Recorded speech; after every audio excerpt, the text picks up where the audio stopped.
Hey everyone, good morning. Welcome to Daily Drop-In, our morning show that happens every single morning, Monday through Friday at 7 a.m. Eastern. We are streaming currently on Facebook, YouTube, Twitter, or Twitch live. However, if you're watching this after the fact, we appreciate you subscribing, liking, reviewing the Teach Better Talk podcast. I am joined this morning by Stephen Weber. We have so much to talk about. You guys know that I've been talking about how excited I am that Stephen is joining us. So we have a whole lot to get into. We also have some wonderful celebrations going on in the world that we will be able to celebrate in addition to our conversation that we're going to continue to have all week long on equity and inclusion. We will obviously also end, because it is Wednesday, September 15th, we'll be ending with a recommendation for all of you to continue to explore other resources that we feel are wonderful to add to your collection. So we'll be right back. Please go fill up your coffee and we'll get into the show.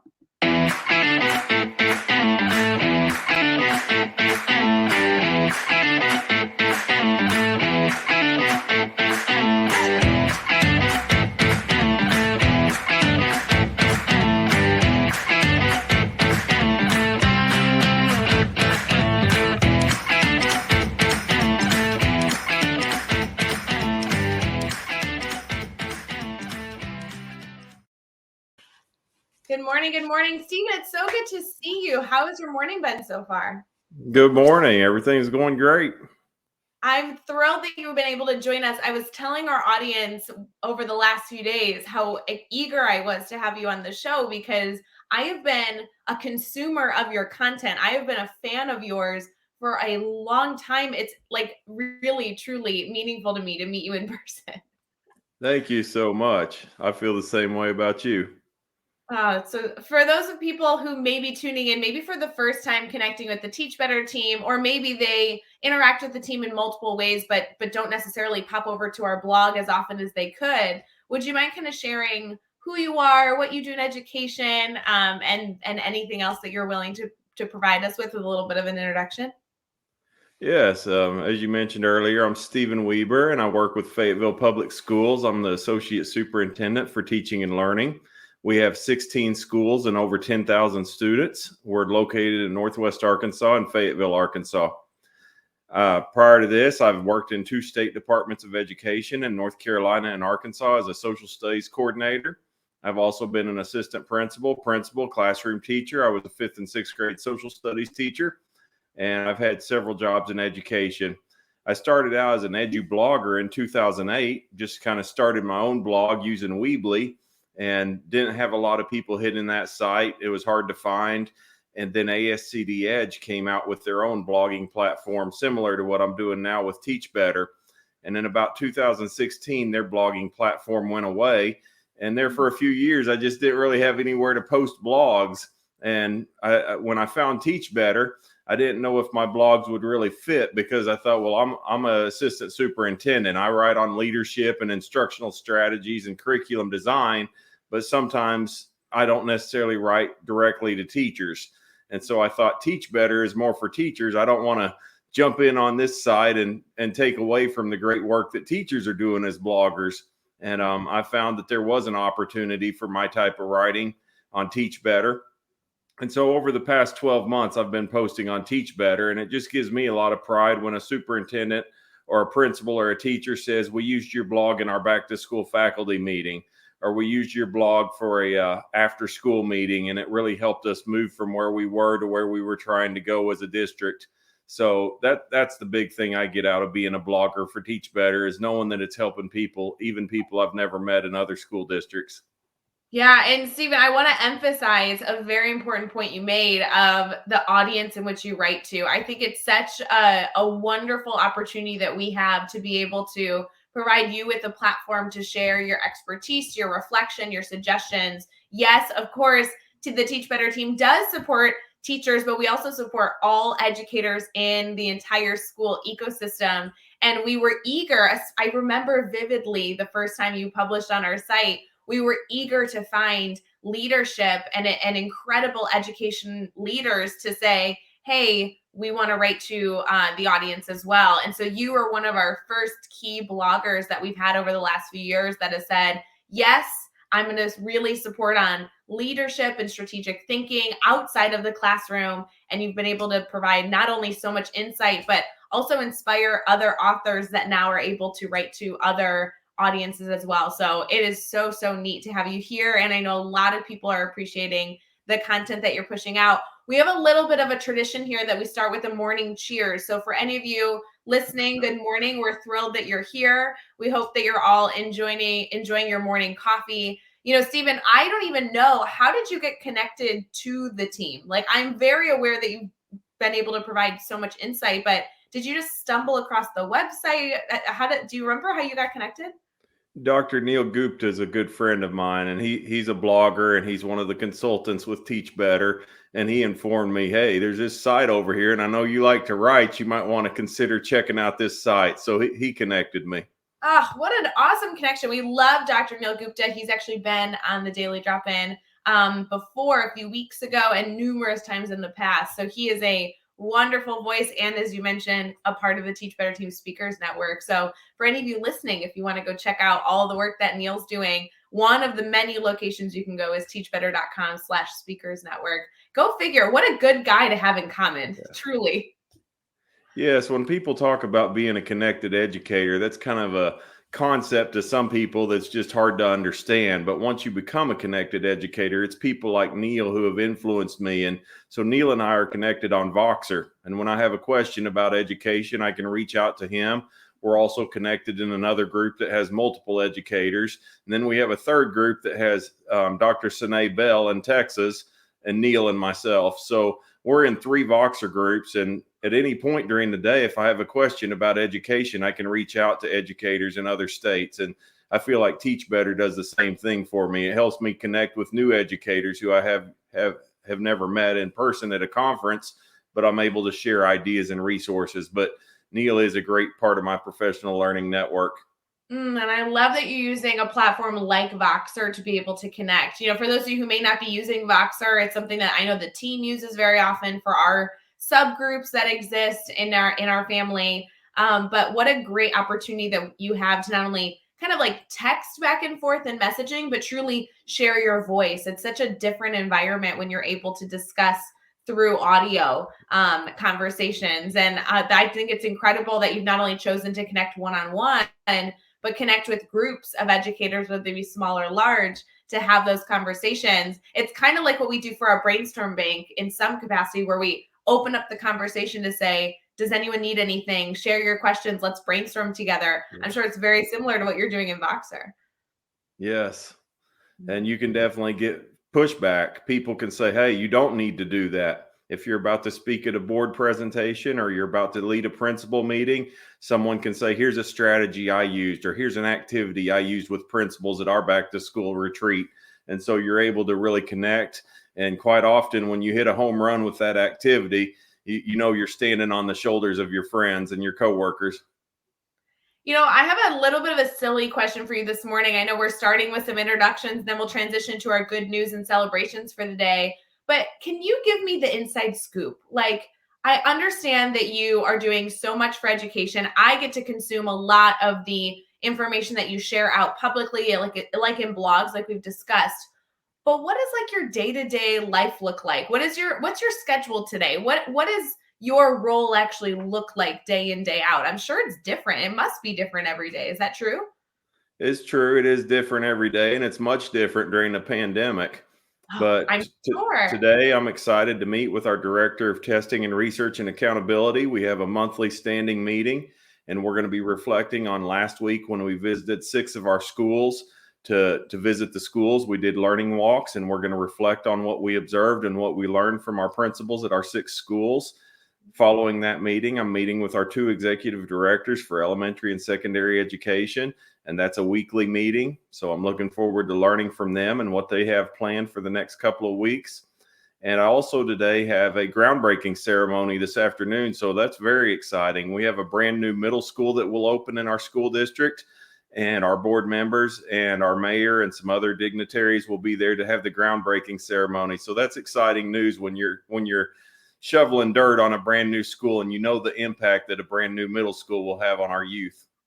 Oh, I'm so excited. First of all, middle school. Y'all know that I have such a soft spot in my heart for a great middle school. But oh my gosh, a groundbreaking. That is, I know that the project's probably been underway for a very, very, very long time. But what a wonderful milestone in that development. How exciting. What a cool day to have. It is a good day. One of my favorite places I was able to visit, I was doing a good number of traveling for conferences and different events related to education in 2019. One of my favorite places, truly, I refer back to it all the time, was visiting Arkansas. It's one of my favorite states. I know that like for a lot of educators, they all have these beach states that they love and all these different places, but holy cow, when I went to Arkansas, the nicest people, the most incredible scenery and landscaping I loved. I'm dying to go back. So maybe as an excuse, I need to book a trip so I can come see the new middle school. That's going to be my in. We would love to have you. Be so fun. Everyone, we are so thrilled that you are here joining us for the Daily Drop-In. Thank you for all of the comments, the good morning messages, the positivity. Bree, I even saw your cheers. I appreciate you. We're going to transition here into some celebration, some good news, so stick right with us.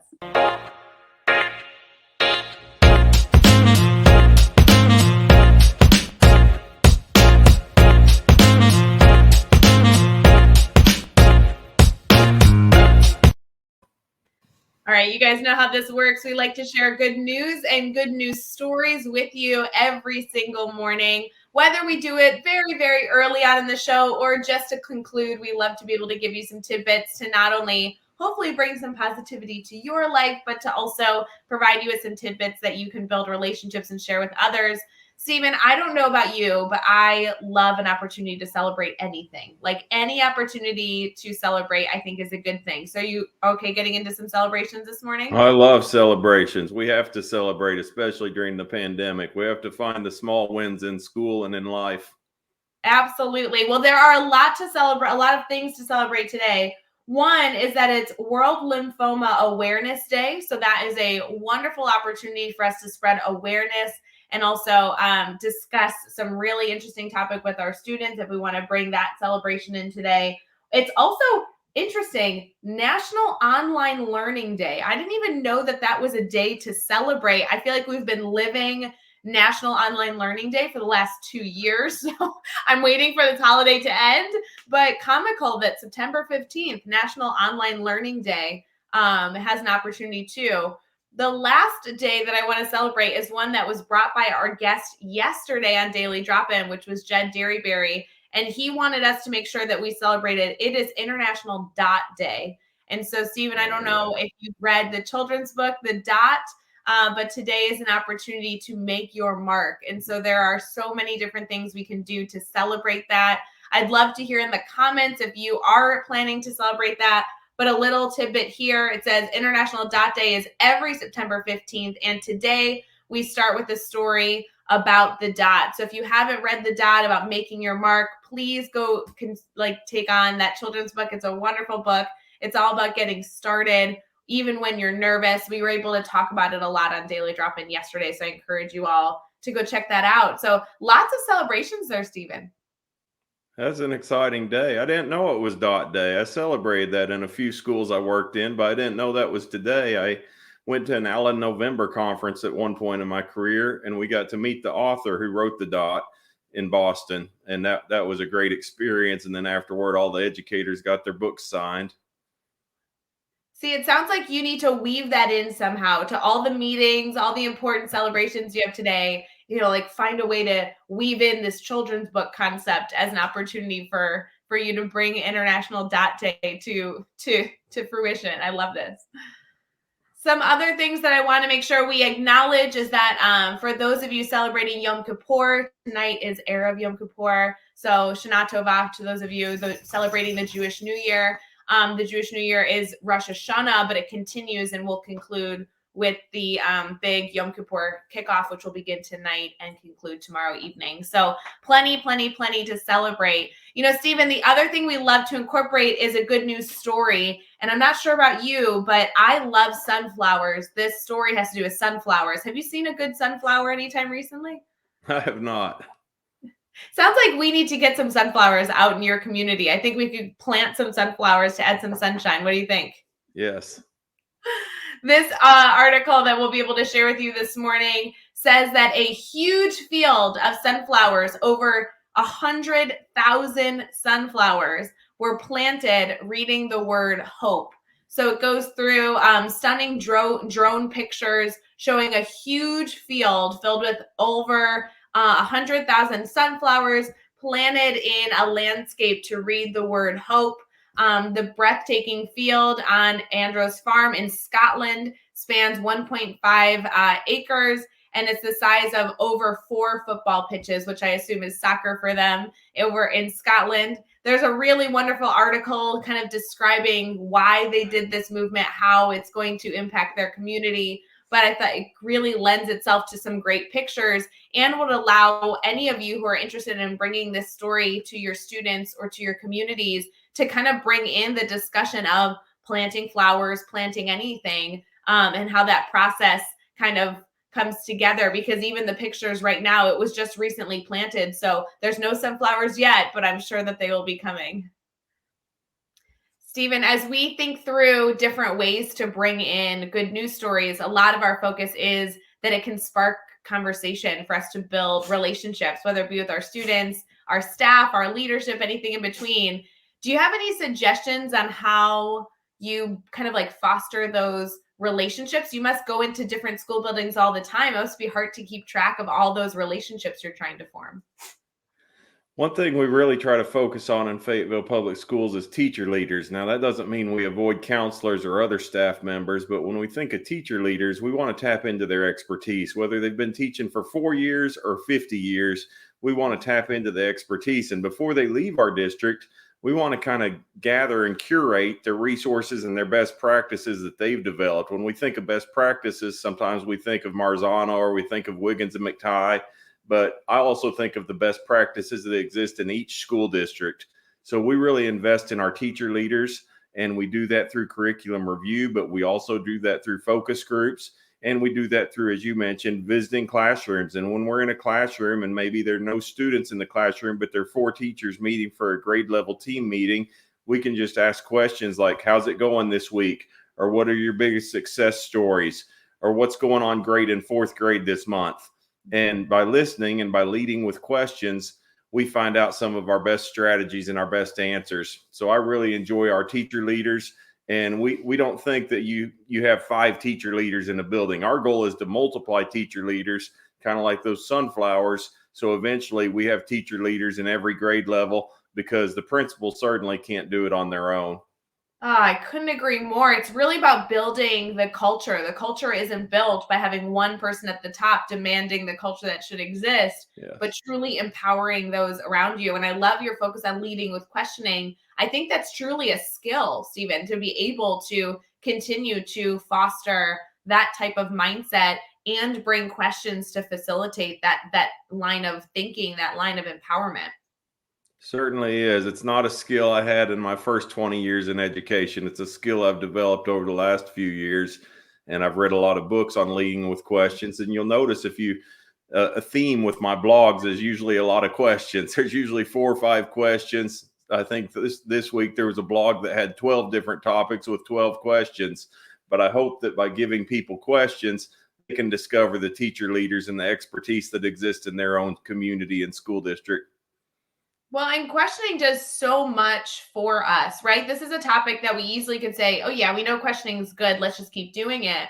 But questioning provides not only the person asking the question, but also the person consuming and responding to it in some way, a lot of different opportunities. It allows others to share their expertise. It allows moments of reflection. I mean, it truly allows so many different elements to exist within a conversation when you add an element of a question. Does this passion that you have for questioning, is this always something you've carried in your career? Or have you learned over time that this is the type of leader you strive to be? It's something I've learned over time as a leader. I think early in your career as a principal or a young assistant principal, you want to prove to everybody that you have the answers. So when a teacher comes to you with a question, you want to give them a resource or an article, or you want to give them 5 answers. You want to be the problem solver. And over time, through growth and maturity, you realize that there are multiple people, multiple staff members, and there are multiple perspectives. So there are different ways to look at a problem. And that's very true during the COVID pandemic. You have to pivot constantly throughout a day. And so if you're not leading with questions, you may be operating on something that worked during traditional school times, but this is certainly not a traditional school year. So I certainly think that it's something that I've leaned into and grown into over time. And when you discover that there's more power in answers from others than in you always having the answer, I think it's empowering to the other people who you're leading and meeting with. It's also empowering to you as an educator, because I run into so many teachers and principals or department chairs who feel all this pressure and weight on their shoulders that they have to have all of the answers. And in reality, sometimes it's better to have a good question than to have the best answer. I know that you provide a lot of different questions in your blog. I love that you were able to bring up that theme because it's evident in all the blogs that you've been able to provide, at least the ones that I've been able to read. But I wonder, is there a resource outside of obviously what you're putting out, but is there a resource that you feel like you started with when you were really committing to being a good leader through questioning? Was there typical resources that you were turning to help improve your skill in the ability to question? Well, certainly early in my career as a classroom teacher, I was influenced by Wiggins and McTighe with Understanding by Design, and then eventually they wrote a book on essential questions. Lynn Erickson wrote a book on concept-based teaching and instruction, and she focused on essential questions. Recently, Allison Zamuda talks about questioning and habits of mind with Ben Akalik. So those are education leaders who have influenced my thoughts on curriculum design. And so if it works great for students, why not for adults? And over time, I've read books by John Maxwell and other leadership books. And it seems that there's a theme with these leadership books that over and over, they're coming back to leading with questions. So there are several books on Amazon about leading with questions that might not be educator books, but that's what a lot of people are doing in the corporate world. And I think in education, quite often we've just based it, well, it's October. Let's roll out October PTA meeting and let's roll out the October faculty meeting. But we're living in this VUCA world and this volatile world and uncertain world. And during VUCA, what we have to do as educators is we have to ask more questions, because we're not going to have all of the same answers every October. I love your focus on reaching out to books and other experts in the field that aren't in education, because the reality is that we can learn a lot, questioning being one of the many topics, a lot from others who may not work in the education space, but still use these strategies in other ways. And we're able to bring in those people into our network and truly utilize their expertise. We can better serve our student body. I love that you were able to recommend so many different resources there, both by educators and by people in the world that are just trying to do good work in a multitude of spaces. So Wednesday is all about recommendations. I know we're not in that segment yet, but holy cow, if you're looking for a new book, especially on focus on questioning, you just listed a bunch that I would encourage anybody to go check out. So I appreciate you being able to share those resources. We're going to transition here into a little bit further, deeper discussion into our theme this week, which is equity, inclusion, and really covering a full gamut of what we're trying to have educators think of this week. We've been able to touch on this theme on Monday and Tuesday, so I'm thrilled to continue the conversation this morning, Wednesday morning, September 15th. I know, Stephen, you also wrote a blog that is available at teachbetter.com that we'll be publishing very, very soon, that also shares a lot of your insight on this. So we'll be able to get started with that in our brainstorming segment. So we'll be right back.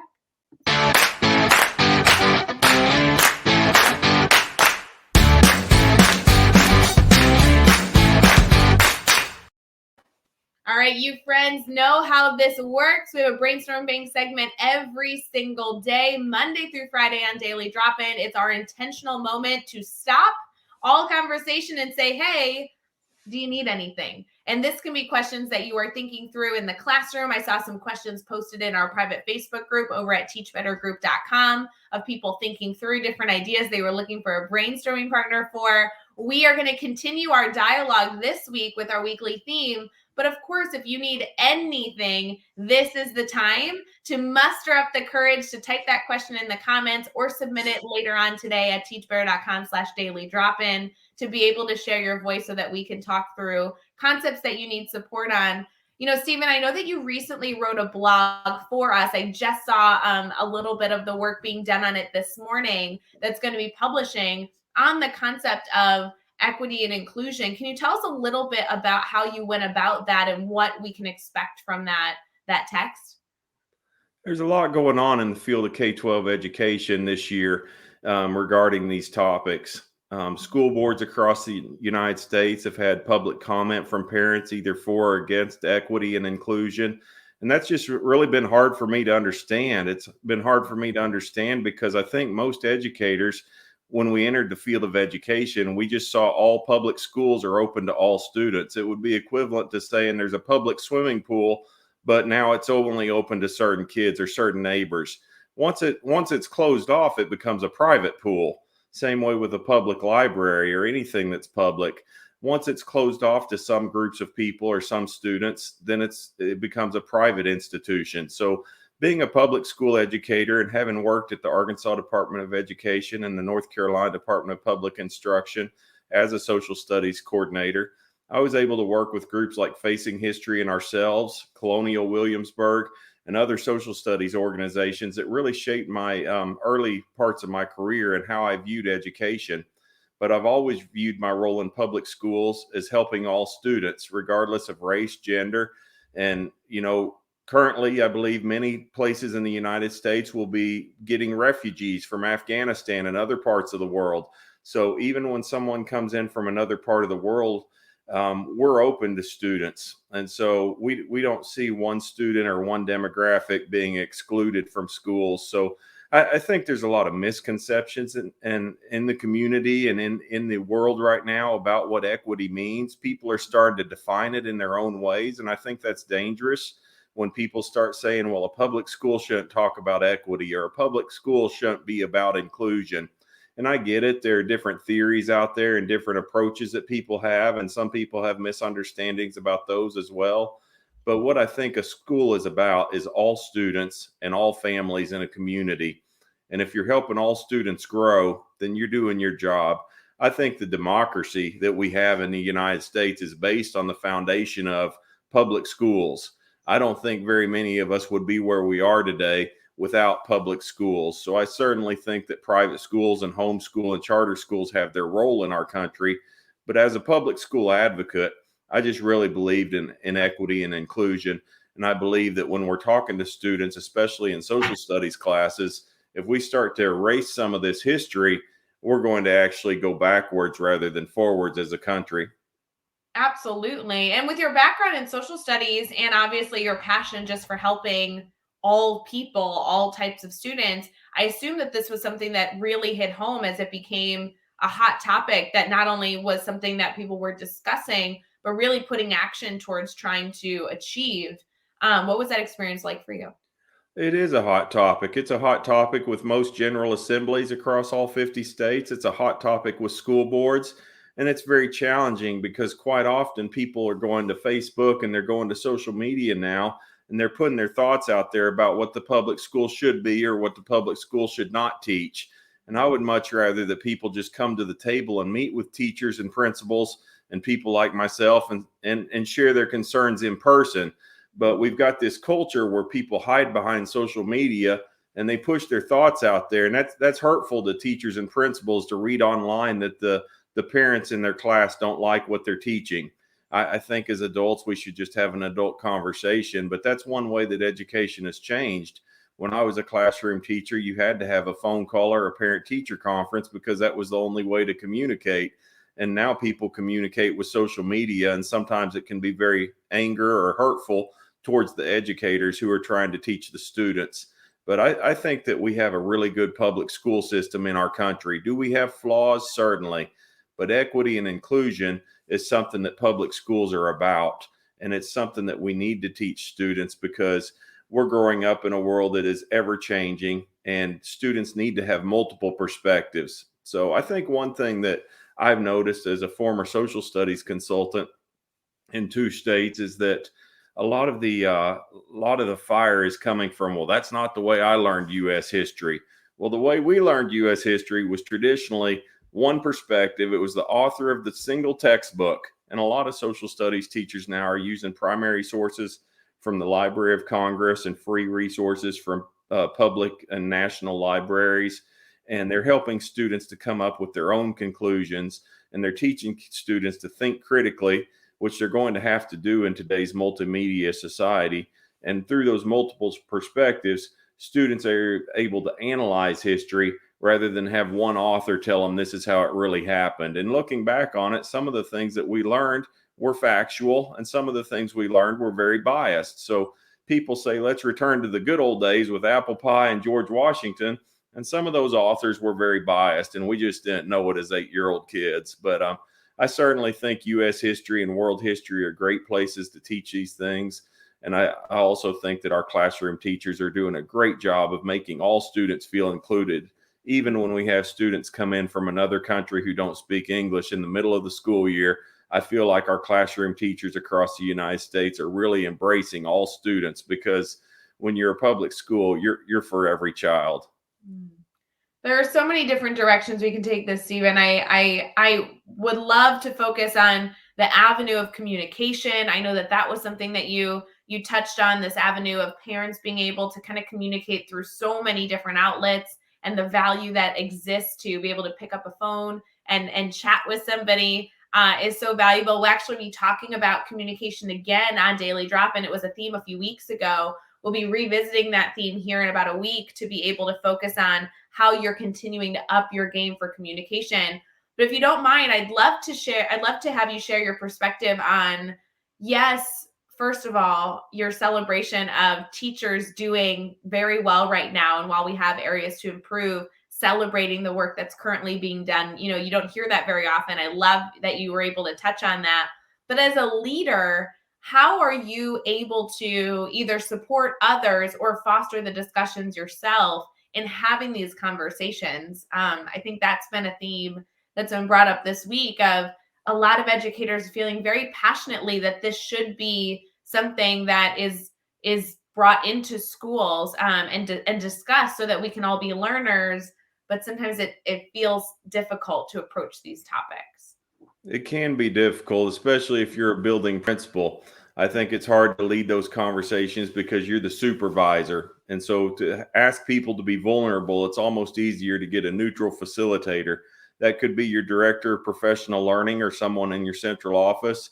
That could be a professor at a local university. That could be someone via Zoom. I think you can have a good meeting via Zoom with an outside facilitator, but there are several people who have expertise even outside of education and leading these conversations. Almost every major corporation now, if you're located in a big city, has someone who is a director or the chief that leads these trainings for their company. So someone would probably be willing, they may even be a parent in your school district, to come in and be a neutral facilitator to facilitate these conversations. But one thing I learned in my last school district, and one thing I'm learning here in Fayetteville, Arkansas, is that it's not one and done. These conversations are deep. So you have to have ongoing conversations, and you have to create a safe space.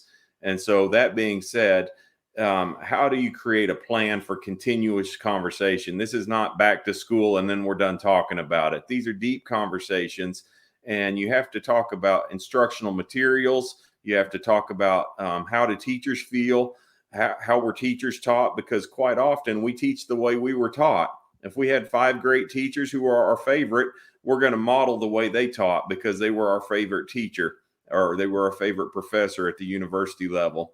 So there's a lot going on, and I think there are things that through learning together, Solution Tree has a book called Learning by Doing. It's about professional learning communities.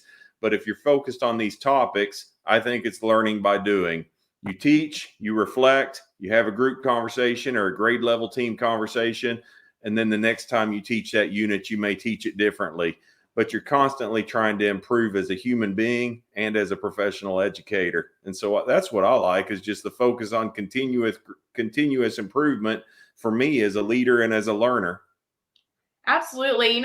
Stephen, I received a few emails yesterday from educators who tuned into Daily Drop-In with Jed Dearyberry that were reflecting on our conversation that we were able to have earlier this week. And to be honest, a few of the emails I got all focused on So where do you start, right? So what topic should I tackle first? What concept should I tackle first? I think something that you're highlighting today so far is just the act of getting started, wherever that kind of lands you, whether you bring somebody in or it's just a water cooler conversation, is actually a step in the right direction. And the hope would be that that continues. So you don't need to be necessarily concerned about where you begin, because it's only one layer in a multitude of processes that you're going to go to work on yourself in these areas.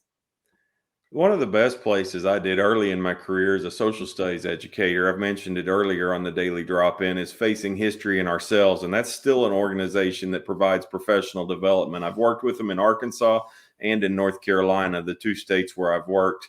And I've worked with them in week-long institutes, and I've also worked with them on 3-day institutes. But the best experience I had was a week-long institute in Memphis, Tennessee. We met with people who marched with Dr. Martin Luther King. We met with bystanders, upstanders, police officers, people who are witnesses to history and who talked about and reflected on what they witnessed and maybe why they were a bystander or why they chose to march. And we heard from their stories. I've also met with Holocaust survivors through Facing History and Ourselves. And several of those people are getting older, and it's getting harder and harder to find a Holocaust survivor for your classroom to come and give a speech. But I've met with different people who have experienced history. In North Carolina, I had a unique experience where we hosted over 1,000 teachers at the North Carolina Museum of History with the North Carolina Department of Public Instruction. And we had three of the living members of the Greensboro Four on a panel discussion. And we had an evening where we got to hear from them about why they chose at that moment as college students to sit at a lunch counter in North Carolina, and hearing their experiences as adults, reflecting on when they were college students and why they made that choice. I just don't see how you can't be passionate about equity and inclusion after you meet people who at that point in their life as college students made a courageous choice. And so I've had a lot of opportunities to either meet people one-on-one who experienced the civil rights movement or who have made choices.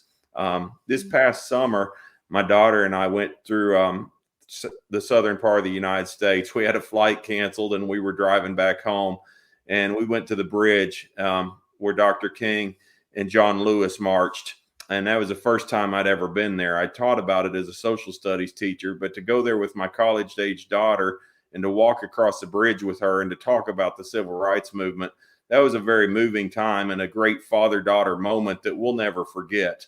And when you go to sites and you go to historic places, you're able to really think, this is what it's about. This is what it means to be a public school educator. Other people have sacrificed and have made decisions at young ages in their life so other people can have opportunity. So that was a great moment that my daughter and I got to share this summer. What an incredible moment, and a wonderful recommendation for the organization you're able to mention, I know previously, and then again of full of resources for people to go and explore. Do you mind sharing the name of that group again? Facing History and Ourselves. And Teaching Tolerance is another one, but I think they recently changed their name. I can't remember if that's their new name or their old name. Okay, yeah, no, I know, I'm very aware of that group. So now it's good to add the other one to my library as well of resources that I need to go and continue to explore. And I the know. National Council for Social Studies would be another excellent one that could give several other organizations. So National Council for Social Studies, and then most states have a State Council for Social Studies. And then also we were working with our English Language Arts K-12 curriculum design, and we worked with the National Councils of Teachers of English. And they have position statements and they have resources to support teachers who are developing curriculum and who are analyzing what best practices are according to the NCTE. So NCTE and NCSS are both national organizations that have supported me as a curriculum leader. Oh my gosh, Stephen, I so appreciate you are a wealth of knowledge that isn't just to provide people food for thought, but resources to keep exploring. That is a huge strength that I can not only tell you have right now, but also something that I truly admire in as many people that I can pull into my bubble as possible, is people that truly choose to continue to be learners. It's not just about getting one idea and running with it, but truly taking the time to surround yourself with research and resources that allow us to be learners and to be better, not just today, but every day. And so I so appreciate you bringing that to this conversation. I know that a lot of people are going to need to listen back to this dialogue and write down all the books and all the organizations that you've been able to share so they can continue to explore. So thank you for that. Thank As you. we look at a few different things, Stephen, I know that you were able to write a blog for us. I know this is clearly a passion project for you, that you're going to continue to be an advocate for all types of learners. Is there one takeaway that either maybe you included in your blog or maybe you didn't, but one takeaway that you'd like for us to consider as we continue this week specifically to really have some open and honest dialogue about equity and inclusion that you want our listeners to consider throughout their week? I think every day when we walk into our school as a teacher or administrator or staff member, we have the opportunity to be a bystander or an upstander. A bystander can stand by and watch and observe and say, that's the way we've always done things, or hey, it worked for last year's kids, it'll probably work for this year's class.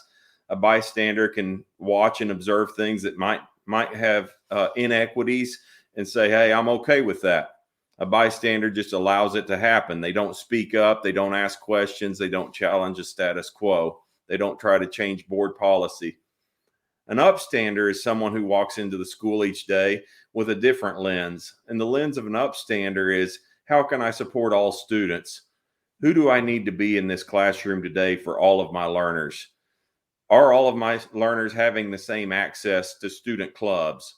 Are all of the learners having access to travel? Maybe there's a competition, a robotics competition this Saturday, but the parents have to take their own kids. That's an equity issue. We quite often think of equity through race, but it's much deeper than just race. During the COVID pandemic, there was a highlight on equity. So if you missed it, go back and reflect on what happened over the past 12 months, and I doubt any educator missed it. And look at when we sent students home for online or remote learning. How many students had Wi-Fi? All of a sudden, teachers were saying, I was giving kids zeros on homework all these years because they weren't turning in their homework, but all the homework was in Google Classroom. So quite often what we find out is that, we're assigning students low grades or zeros, and they don't have access to the internet. So the pandemic did give us an opportunity to push out and look from the 100,000 feet view and analyze where we have inequities in our schools. So sometimes it's about race, sometimes it's about grading practices, but other times it's about internet connectivity and what goes on in the home. So how can we support all learners every day? And as an upstander, that's really our role. It's not really being some outlier that's really out there and crazy with their hair on fire. It's just walking into school because when you entered this field, you said, I have a calling. I have a calling to help children and youth. And your calling today is to be an upstander in your school. You can't change everything about your school district. You can't change every board policy. There are things out of your control. But be an upstander for the kids who you have an influence over, and be an upstander for teachers and staff. Oh, Steve, what an incredible call to action that you just provided us with, not only the reflection of a bystander versus an upstander, which I know Andrea commented she so appreciated the innate difference between those two concepts, but the ability for us to choose to be a part of the solution.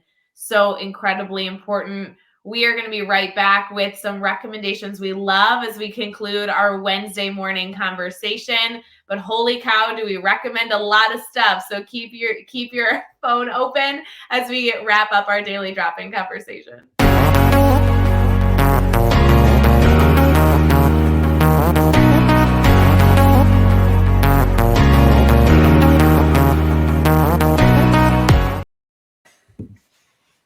Stephen, you have filled this daily drop-in with recommendations. And it's perfect that you were here on a Wednesday, because on Wednesdays, we specifically take a moment to say, hey, if you're looking to further your exploration, whether it be in this topic or in other things that are really passion projects for you, go choose to do that. Sometimes we recommend podcasts or journal articles or books, everything in between. You've been able to provide us with not only books, but also organizations that are continuously supporting the educators that exist in our world, and also therefore the students that exist that we continue to serve. Stephen, if you had to identify maybe your favorite text for questioning, I know you provided so many suggestions already. You also provided us with a few different organizations to begin our journey in looking for really valuable resources and testimonials from people involved in history. If I'm an educator and I just listen to you list off like 6 different things, 10 different things in today, would you have an ability to recommend one, even if it's a resource that you haven't recommended yet, but one thing that you're like, if you take nothing else away from today, go look at this resource because it will lead you to so many more things? A book on questioning. It was early. You caught me early this morning, caught me off guard with the book recommendations, but it's on my shelf. It's called The Book of Beautiful Questions. The Book of Beautiful Questions is not an education book. Every chapter has about 50 to 100 questions that you can lead at any point in your career, at any level you're at in education. So the Book of Beautiful Questions is a recommendation. And also another organization I haven't dropped or mentioned this morning is ASCD. I've been a member for over 20 years, and ASCD will continue to push your thinking, the topics related to equity and inclusion. They will have articles and resources and books. If you're a member, you get free books. And I highly recommend becoming a member of ASCD because it's really influenced me as a teacher, as a principal, and now as an assistant superintendent. I'm so appreciative that you shared that. Shout out ASCD. We have so many incredible friends over there. The work that they are doing is outstanding. We are very good friends with people that not only contribute their knowledge, their research, their mind, but also that are active on their board and continue to push to enhance that community. So big shout out to ASCD, the work they're doing. We actually share their content constantly. If you guys go follow Teach Better Team on social media, we are really kind of constantly sharing our friends' work, and ASCD is one of the many. So wonderful, wonderful highlight there, Stephen. The other thing that I would love to highlight to our incredible network here, for those of you that were emailing me, reaching out, some clarification on Jed Derryberry's books that he mentioned yesterday. He was able to come live with us and share so many children's books. I got so many messages about people wanting to connect with him. So if you haven't done that, please do so. I also wanted to have an additional moment, if you don't mind, Stephen, an additional moment to highlight that Jed's books that he referenced and that he wrote are not children's books. They are for educators. So depending on what you're looking to explore, we've given you so many resources today. A highlight really quick on the Playful Classroom and the Courageous Classroom. Those are teacher texts that we are encouraging each and every one of you, if you're looking to connect with those resources that were shared yesterday as well. Those, I have the Amazon links actually right in front of me. They're obviously long. I'm not going to read them to you, but on Amazon, if you search the Playful Classroom and the Courageous Classroom by Jed Derryberry, you're going to find that those are not only incredible resources for you to go explore, but also resources that truly are for educators. They're not quick little read, classroom books, but they're actual implementation dialogue around how you can incorporate play into your classroom. So really, really, really good dialogue yesterday and today, Stephen. You've been able to provide so much value, food for thought to our network, and I really appreciate that about you. Thank you so much, Rae. I really appreciate the opportunity to have a platform to share my blogs and my articles. So thank you for the platform. For sure. And as we wrap up here, Stephen, I'd love for you to take a moment to share how people can connect with you. I think it's really important that our community continues to add people to their network. You've been able to share so many resources for them to do that, so many food for thought ideas for them to do that. Would you mind sharing how they can stay connected to you? Maybe Twitter or an email, whatever's best for you. The best way to connect with me as a connected educator is either through Voxer or Twitter. On Voxer, it's S. Weber, SWEBER, and at Twitter, it's at Curriculum Blog. And on my Twitter feed, I share a lot about curriculum, leadership, articles, resources I write, resources other educators write, and as I've mentioned today, books and leadership articles outside of education. So I'd be happy to follow you on Twitter and happy to connect through Voxer or Twitter.